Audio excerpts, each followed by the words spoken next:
Hey guys, it's Mr. E here, and today we're talking about this guy. You already know who it is. You can hear him from across the arena. Let's go check him out. So this is the Pox Burster, aka the Burster, aka your nightmare. And man, you never get to see these guys up close, usually because they evaporate themselves upon reaching you. So this is, as with all special enemies, a very rule set based enemy. And I know that a lot of players have frustration with these enemies because they seem to kind of break their own rules at times, but I'm going to explain all the various idiosyncrasies and little tricks of these guys today so that you can best understand what is going on. Every time there's something kind of scuffed that happens with the burster, I promise you that there's a reason behind it, even if it's the game being a little bit stupid. With that being said, let's go.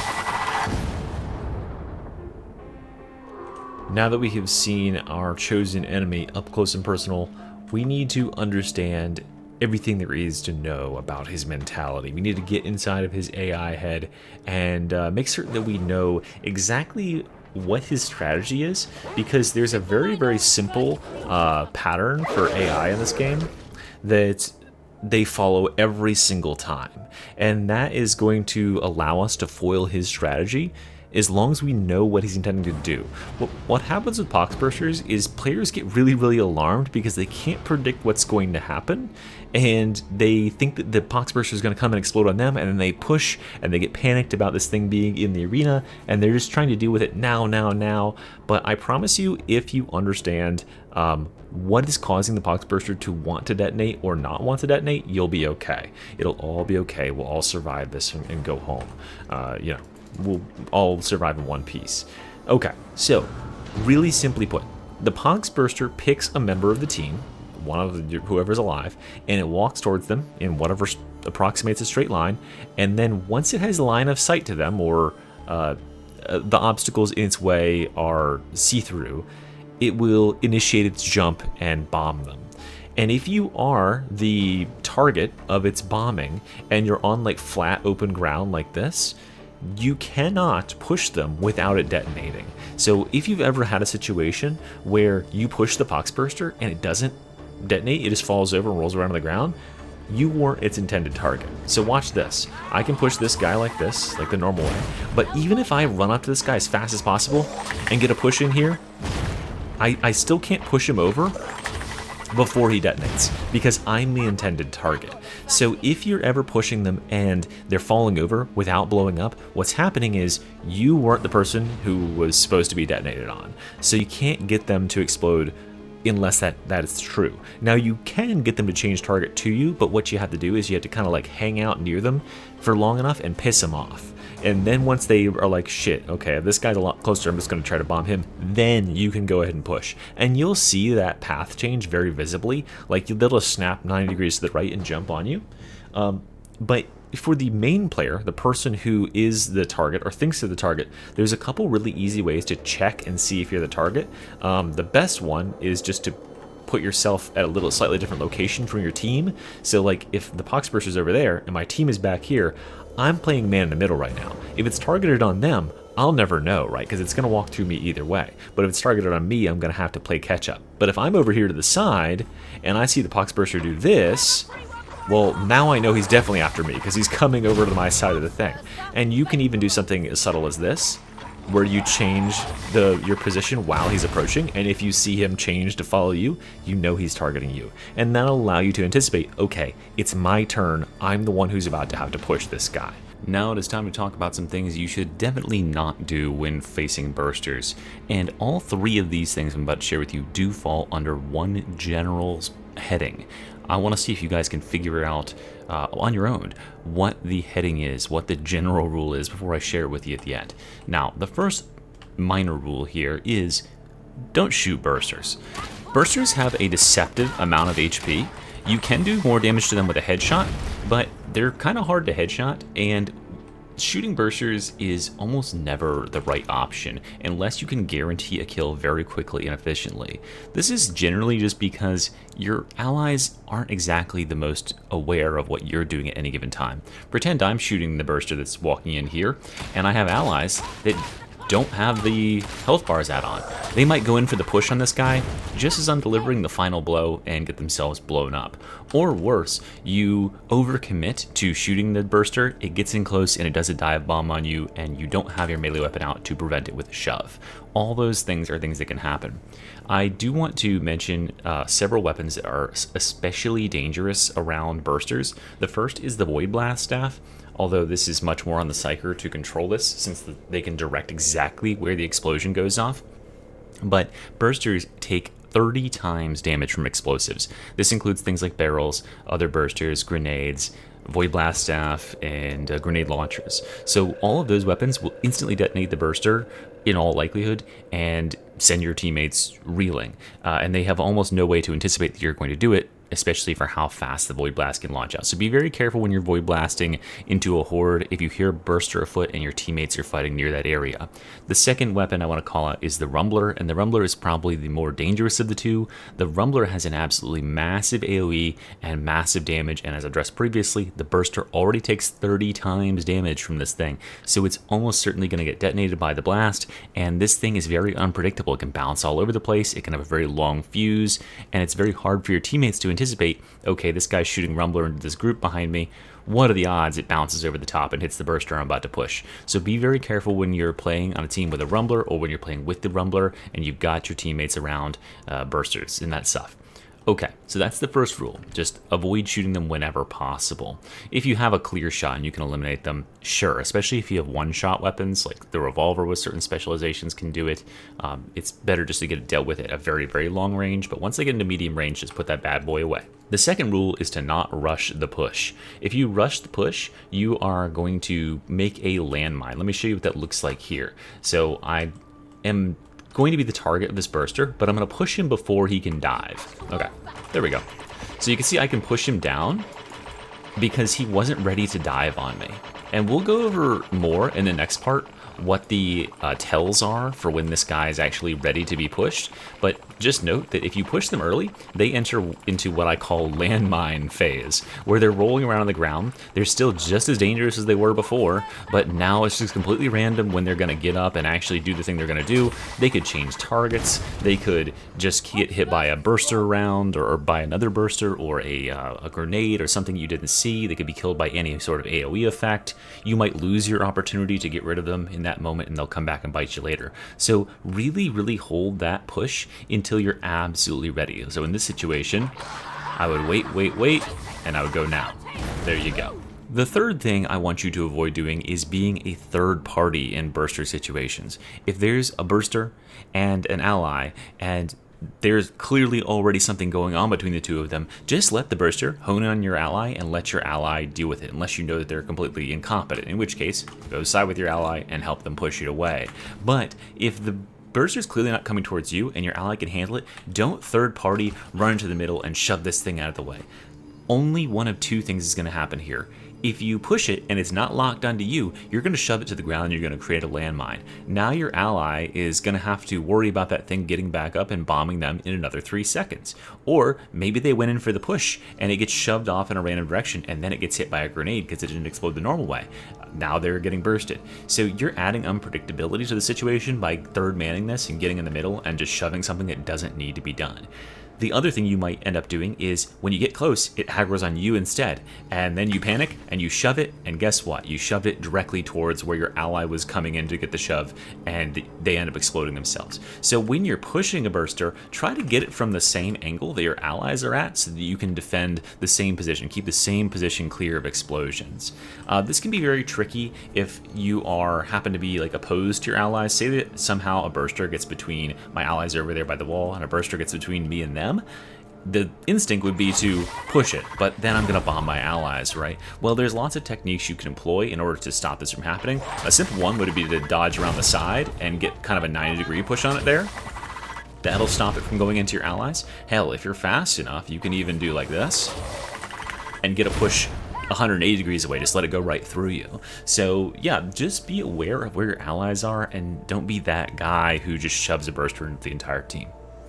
Okay, so now that we've seen all three of those rules, what is the overarching rule for these? Well, it's really simple. Don't panic. don't rush. Bursters are a thing that should be handled very methodically. When there's one in the field, be careful where you're shooting. Don't rush to annihilate it with range attacks. Just let it come in and do its thing. Make certain you have the stamina to push it and deal with it as a cohesive unit. Don't just like freak out and start shoving when it gets near, because 9 times out of 10, if it's not going for you, you're going to shove it to the ground, you're going to create a landmine, you're going to cause a problem. Really, really wait for it to do its trigger animation, like I was showing in the second tip there, and then you will have solved the burster problem. Now, we need to show that detonation animation so that you can understand how best to push this thing away. Let's go. Now we need to demonstrate how to push a burster the correct way. This is a thing that a lot of players get stuck on, but I'm here to tutorialize it and make it as simple as possible. You will be able to do this with your eyes closed, literally, if you follow these instructions. So, a burster has several tells for when it is ready to be pushed, and you don't have to be very precise about pushing. What happens is when a burster comes in close to you and engages its fuse, it makes its hitbox massive. The hitbox is literally about 10 feet wide. Watch this. Like, that burster was nowhere near me at all. I mean, I'm shoving him from here to like here. That's the range of the shove. That's well outside of the normal shove range. What happens is the burster's hitbox gets huge when he goes for the jump, and so any sort of push generally will keep these things away from you. You don't need to be very precise about this thing. That being said, though, there is a timing in which you have to shove. As I said before, if you are the primary target of the burster, then it's okay. No matter when you shove them, it will be the right time to shove. As long as you get that shove, the fuse is going to be detonated because you've entered into the range where he can actually blow up. But if you're someone else and maybe it's going to jump like right on top of you, you'll need to know when is the appropriate time to actually throw out that push. You don't want to do it too early and create a landmine. So the appropriate time to push a burster is both cued off by an audio and a visual tell. The first one, the audio cue, is very, very distinct. So listen for the hissing noise like a big can of like soda or like a air being let out of a tire. You hear that? That's the audio cue so that you can know when to throw a push. And I can do this with my eyes closed. There you go. I was actually kind of predicting it there a little bit, but my eyes actually were closed. Okay, there we go. That time I listened for the thing and then I pressed it. So you can see that there's a bunch of different timings that work. In fact, it's super, super generous. You can do it very early, like that, before I even heard the sound. You can do it super late, like he was almost kissing me. In fact, let's see if we can kiss him. Okay, that was pretty close. So you don't have to be precise at all with this. In fact, there's certain weapons I'm about to show you in a little bit that are even less precise. You can be like super crazy with how wide a range the push is. But that's just one way to tell when this thing is going to detonate. The second way is the green fumes that come off of his backpack or his little bomb thing. You see those little green vapors there? That lets you know he's ready to be pushed. So if you don't have the audio cue playing, you can still see visibly when he's engaging into that. And obviously he's running forward and trying to jump too, so you can push him during that animation. And then finally, if you do have mods, it's pretty clear that if you have the Danger Zone mod, as soon as you enter into that threatened radius, that red radius, then that's when he's going to detonate and you can give him a push. Now we need to talk about how bursters interact with terrain in the level. This is where things get a little bit more complex because the burster has a way of acting a little bit funky when maps are concerned, and not every map is open flat ground. If every burster encounter were like this, well, that'd be super simple, right? But there's all sorts of corners and stairs and stuff that he can play around, and he has a way of heat seeking on you. Let me show you one of the things he can do, which he can actually jump before he can see you around a corner. Normally he has to have line of sight, but when he can make the jump, what he'll do here is he'll actually jump and around this corner perfectly to hit you. So what you should be anticipating is that if he activates his fuse, you should be pushing. He's just like a trapper in that sense, where if he's making the attempt at the burster or at the trap, that means that he has calculated that he can hit you with this jump. So you should be pushing when you hear that noise, even if you can't see him. And in this way, his funkiness when it comes to obstacles like walls and corners actually plays hugely in our advantage, because not only can we push him away through the wall, but we're protected from the blast by being behind this corner. And this is one of the best ways to deal with conga lines of bursters like this, is just to stand here and push them around the corner. Because the big problem with those conga lines is that one of them will probably make it through and explode in your face, but if you just stand behind the corner, that explosion can't hurt you. This also applies to even very small obstacles like these, where I can be within the blast radius and not take any damage because I am behind this. And you can do this too without shoving. You just have to be very careful and very precise in predicting his movement. As you can see there, he tried to juke me. He tried to track my movement as I move like this, but then I can just juke him back out once he's fully committed to the leap. So just be very, very aware when you're around obstacles like this. And obviously it's best combined with a shove, because then you can predict his motion and place yourself with something between you and him. This even works with ludicrously small objects like this little thing here, this little speaker box. The secret is to be as close to it as possible, because then the hitbox covers much more of your hitbox. So I'll let this guy come at me here, and it's not that hard to hide behind it. Uh-oh. That might be a little hard to hide. Oh, that worked. Interesting. But yeah, you can see if I'm even a little bit off, if I'm not covering his body entirely, then I'm gonna get hit. It's best to just be right up on this thing so that it can't hit you. So playing around obstacles is definitely your friend when you're against these guys. But there's a couple of other techniques that you can do to increase your safety, and the most classic of them is the back dodge, which is just simply doing this. Push and dodge back at roughly the same time. You'll give yourself a bunch of distance, and then you can even kiss the burster, which is I can get a better kiss than that. We can get some tongue. Oh yeah, we definitely kissed there. So you can really let that guy get close to you with that back dodge. It makes enough space for you to come out safely every time. If you've got a chain of bursters coming in, you can even extend the back dodge by doing a back slide for some extra distance. But remember that dodging and sliding both eat your dodge count. You can see that I have only 5 dodges. And if you dodge and slide, it takes 2 of those charges. You might need those dodges for dodging other attacks too, right? So I actually find it best to save those dodges whenever possible and just get my push at the right time, or use a push and an obstacle to prevent myself from taking any damage, or even just push and walk away, or push and sprint away, or whatever you need to do, right? Any one of those things can be done to conserve your dodges, conserve your movement. Okay guys, so you have reached the end of this tutorial. Almost. There's one more thing I want to share with you guys, just for being mystery viewers. You will know something that not many other players know, and that is the secret weapon against bursters and dogs. The heavy las pistol. The heavy las pistol has one very special property about it, and that's its weapon special. This little shove right here. Looks innocuous, right? But check this out.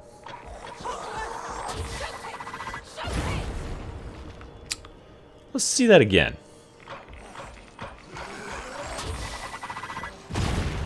So, as you can see, this pistol's shove attack actually lasts for like more than a full second. It literally makes a force field around your character that will prevent bursters from doing anything. You don't even have to be remotely accurate with it. If you feel like there's a burster nearby you, you can simply give a shove and walk into them, and they will get shoved over. The same thing applies to dogs and anything else, really. This thing is the absolute ultimate diffuser of bursters, because if they would jump into your position, simply by shoving when you walk anywhere near them, you are now immune. You don't even have to look in the same direction as them. You can just shove randomly, and you are immune. So this thing will make you an absolute god into the new burster heavy game mode, and I highly encourage you to go check it out. It is a very funny weapon, and I can't believe it hasn't been patched since the game release. It's always been like this. So thank you very much for watching, guys. Remember to like and subscribe if you enjoyed the video and learned something, and I'll see you very soon. Bye bye.